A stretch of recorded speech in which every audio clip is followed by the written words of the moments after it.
Денеска сме овде во Прилеп, разговараме со Прилепчани, поврзано со оваа тешка сурова реалност која што ни се случува изминативе 3 години. Тоа можевме да го слушнеме и од нашите соговорници, без разлика дали станува збор за граѓани кои што се вработени во администрацијата, луѓе кои што се занимаваат со некој вид на предприемништво, занетчи, пензионери, млади, буквално секаде низ Прилеп состојбата е иста како што и онаа, впрочем, низ цела Македонија. Тоа е лоша, тешко се живее, младите не чувствуваат перспектива во Македонија и гледаат час поскоро да ја напуштат.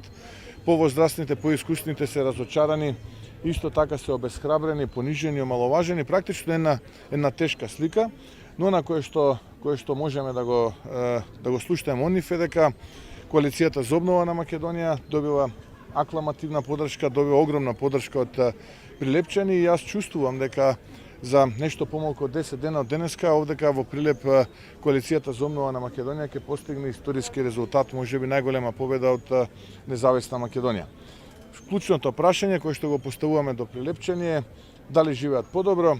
Без исклучок 100% одговорите кои што ги добивме се дека не само што не живеат подобро, туку живеат многу полошо од порано.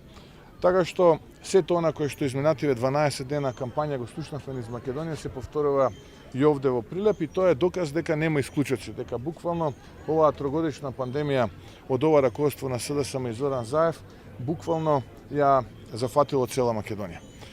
Така што, еве јас тука би завршил со впечатокот, денеска продолжуваме и во Кривогаштан и Крушево, повторно вечер се враќаме овдека пред Прилепчани, ќе имаме мал собир со граѓани.